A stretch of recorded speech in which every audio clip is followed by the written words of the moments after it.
Naglalaro po kami ng mga pinsan ko noon. Sumuot po ako dun sa butas ng kawayan. Bigla na lang po may nagatawa sa akin. Malaki talaga yung ngipin niya, tapos yung mata po niya maliwanag. Sa takot ka na po, hindi ko na po siya yung talagang tititigan. Kinalaunan, ang maligno, mas lalong naging agresibo.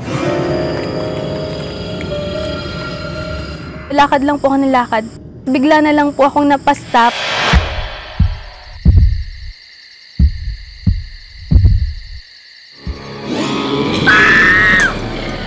Parang may higit po ng buko kasi ang lamig nung upper part ko eh. Hihila yan.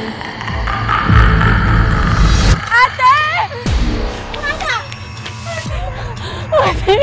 Siya ay hangus na hangus.